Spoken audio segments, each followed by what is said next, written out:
I would like to talk about Indian management philosophy, a framework rooted in ancient Indian scriptures like Bhagavad Gita, Arthashastra, and Vedanta, which offers profound insights into leadership, ethics, sustainable management. These teachings, despite being millennia old, are increasingly relevant in today's fast-paced, interconnected world. So my presentation is divided into a couple of sub topics, which are like the four pillars of our Indian knowledge system: Dharma, Artha, Kama, Moksha. Let's begin with the Purushartha. The four aims of human life in Indian philosophy: Dharma, Artha, Kama, Moksha. So I'll share my this presentation also, but I want to give the introduction about my session, that how I have designed my this session. The basic introduction about this, the four pillars of Dharma, Artha, Kama, Moksha, Purushartha. Then the another is the leadership through Loka Sangraha, collective well-being. And the third one is Vedanta and consciousness-based leadership. And we will also talk about, strategic thinking from Arthashastra. And then we have experiential learning and application of management philosophy, and how we can use management principles in Indian, how we can integrate Indian management philosophy with the current contemporary. So this is like Bhagavad Gita, this the knowledge which we are going to share today. As the heat of a fire reduces wood to ashes, the fire of knowledge burns the ashes of all karma. So knowledge is important for everybody. And today I'm going to share this knowledge with you, which I have learned through different gurus, different faculty members, and throughout my journey of this education. So my area of research is Vedanta, Ayurveda, naturopathy, management, yoga, and meditation. I'm also a yoga instructor, yoga trainer. I have done my yoga course from Shivananda International Yoga Vedanta Institute, and I have done.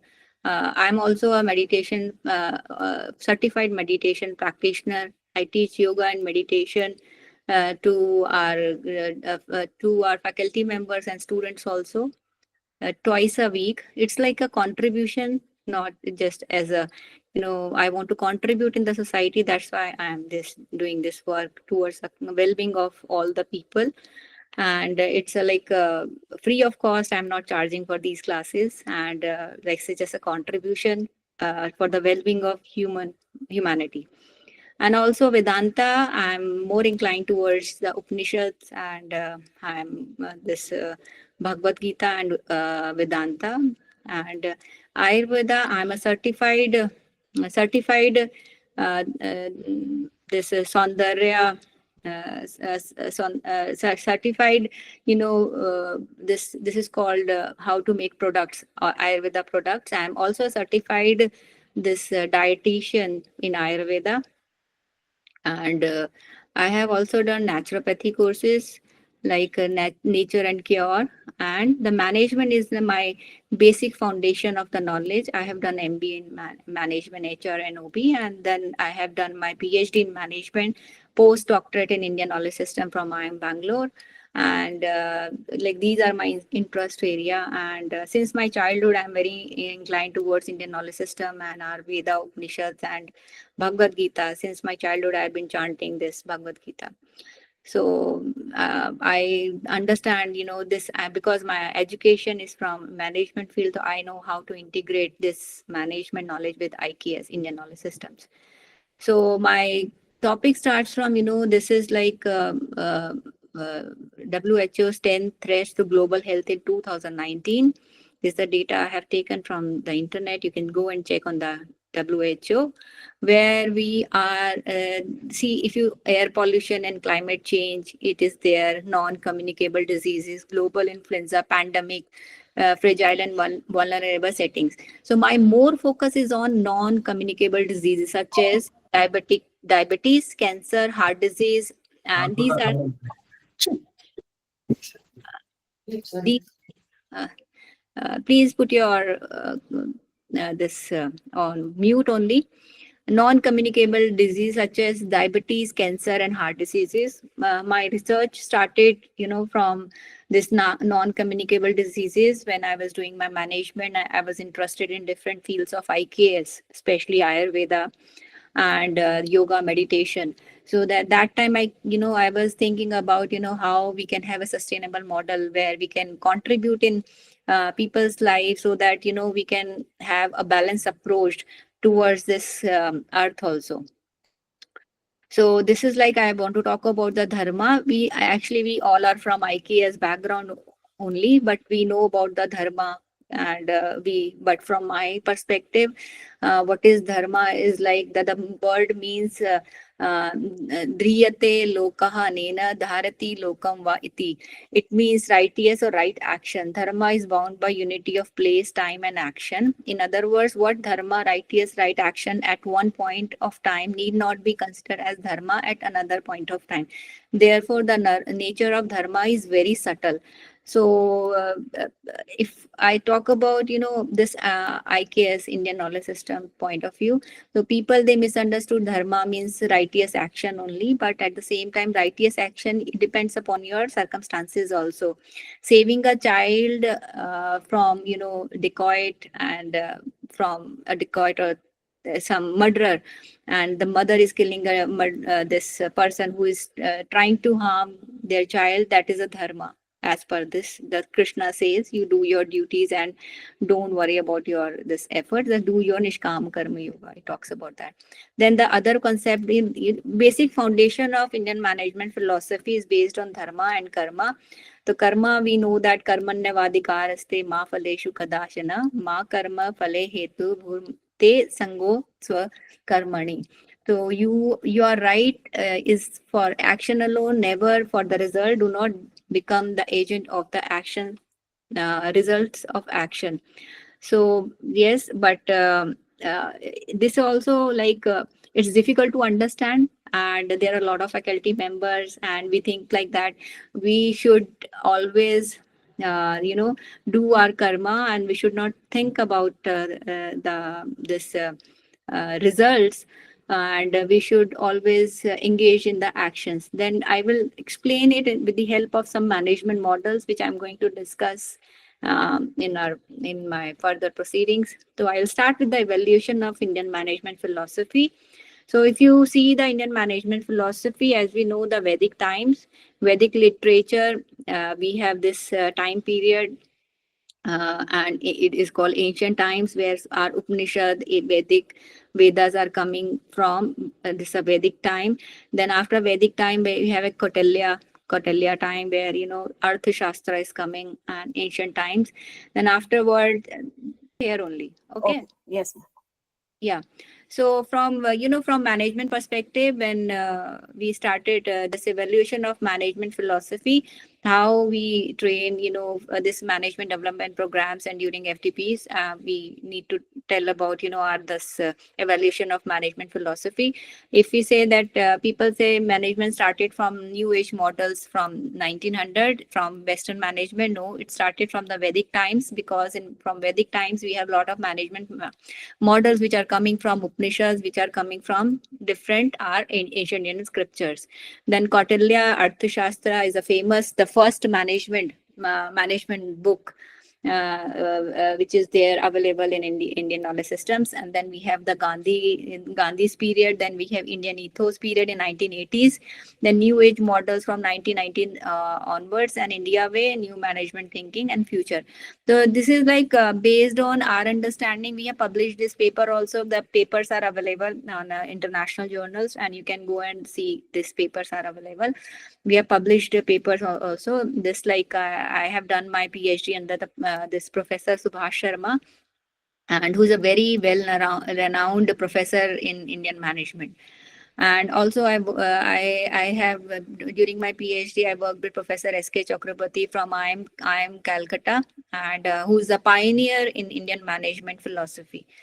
And so this is how we have the evolution of management is. Can you see that the evolution journey of management thought through four phases, like a scientific management, human side, ethics and value, and spirituality and management. Started from the scientific management, then human side, ethics and value, and spirituality and management.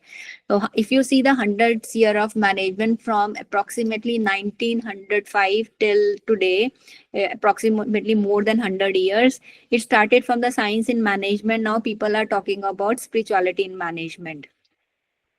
This evolution of management in 1900, it started from, Harvard Business School in 1900. Western management philosophy started from there only. It started from the scientific management. The main focus of scientific management was productivity and cost. Then they used to see that how time and motion can enhance the productivity and reduce the cost.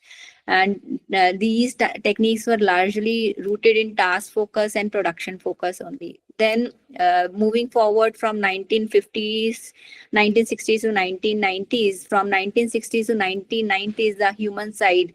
So here McGregor in 1900 to 1950s, the Taylor was the father of scientific management, and this McGregor was the person who started this human side, and he did a lot of experiment. There is one Hawthorne studies also. If people are faculty members are from management background, they are aware of those, basic theories of management.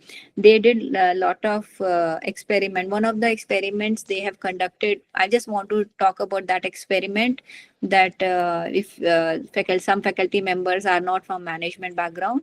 So I would like to talk about the Hawthorne study conducted in Western, this electrical company in Michigan, I think so. There they conducted that they wanted to improve the productivity of employees, and they gave ventilation, and they gave good working conditions, good perks, bonuses, and all, and they wanted to improve. But they after 6 months, they saw that there is no improvement in their productivity. Then then some psychologists came and researchers sat together how to motivate, and so that their productivity can be enhanced.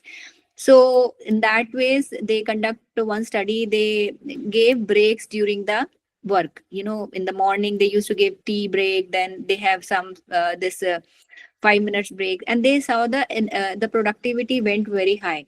So why I'm telling you this experiment, because it is very important to understand why IKS is important. IKS is playing very important role in management, and it can be, it is IKS is the future of management only. It's like currently a lot of things are we are doing in IKS also, but at the same time this is, so they gave the break to the employees and their workers also. They saw the enhanced productivity went very up. So what they came to know, that when human interact with human, they want some socialization. Only money cannot motivate them. Only working condition cannot motivate them. The belongingness, and you connect with the people. Then this is the main parameter which started the human side in this era. Acquired the importance of discipline, psychology acquired dominance, and concern for people became an important concern. In 1900 onwards, from 1990 onwards, ethics and values became important imperatives for good governance of corporations. So from 1990 onwards, if you see in India also, throughout the world also, there are many examples where many organization they were closed down because of the corporate scandals. Then this good governance and ethics and values became so prominent in management education that throughout the world, especially in Western countries, they started their research work in ethics and values from 1990 onwards. Then in 2000 onwards, now people are talking about spirituality in management, and this is becoming a new paradigm as a result of imperative environmental concerns and well-being. So 2000 onwards, in 1900 till 2000, if you see, people are thinking about only work only. The scientific management is talking about how to enhance the productivity employees. Then human side is talking about that what motivates human. this external. If you see, everything is going externally. People are talking about external world. They are not talking about anything which is connected with the self or internally. But 1919 words, they are talking about ethics and values. This is how we should conduct and everything. But 2000 onwards, we are talking about spirituality in management, because from 19 to 2000, because of technology, because of industrialization, and you can see the air pollution, and how we are destroying our environment. So we have now a lot of challenges with respect to our environmental and climate also.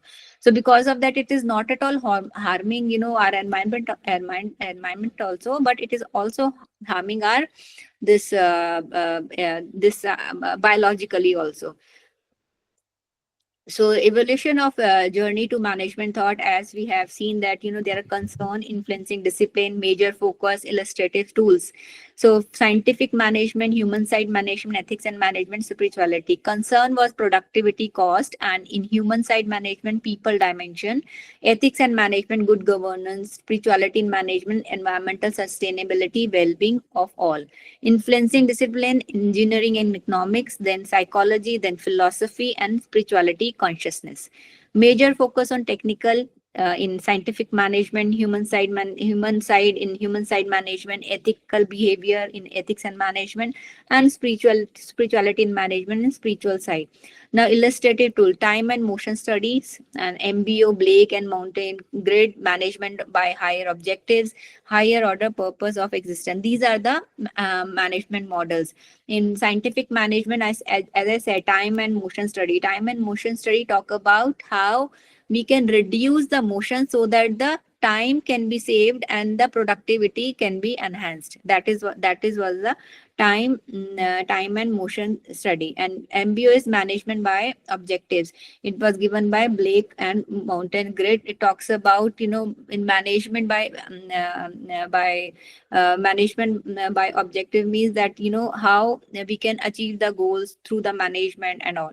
Management by higher objectives, then we have different higher objectives came, which included the ethics ethics and the values in management. That is called management by higher objectives. Now people are talking about hope. This is the model given by Professor Subhash Sharma. It is well published in good journals also. Higher order purpose of existence. It is the hope model. Then we have, there is a four stages led to four sides of management: technical side, human side, ethical side, ethics side, and spiritual side. So there are three paradigms. If I take the example of how we can relate, these three paradigms here in my this Indian management philosophy, I talk about why Indian management philosophy in unique, and only Indian management system, Indian knowledge system has answer to all problems which are there throughout the world. Because Indian knowledge system based on Vasudeva Kutumba. It's like talk about world as a family. We don't talk about territories, we don't talk about the geographies, we talk about human beings, and we talk about we all are part of one family only. But here, if we divide from management point of view, there are three paradigms: Kola, Kaizen, and knowledge. So there is another way to understanding of evaluation of management thought within terms of the nations and their management thinking. In 1970, American management dominated the field of management thought with the success of Japanese corporation, and the idea of management emerged. The 1980 onwards, Indian management emerged due to the success of IT companies and soft power Indian spiritual movement. So then globalization with this interdependence across nation has brought a spotlight on culture. Japanese management emerged from its culture roots, and Indian management seeks its rootedness in the knowledge, seeking ethos and spiritual heritage. So three paradigms I was talking about. Cola. Cola means like we talk about Pepsi, Coca-Cola and all. If you see the when they came in this, in 1970s, they did very, aggressive. They it is based on very aggressive approach. Every managerial activity to ensure the presence of the brand across the world. It reflects primacy of economic goals over moral and social goals. So they were not at all worried about, the product what they are serving is good or bad for the health or not, but their approach was only, profit making, and it was a very aggressive approach. Then Japan is talking about Kaizen approach to management is based on continuous improvement and focus on quality. So they have different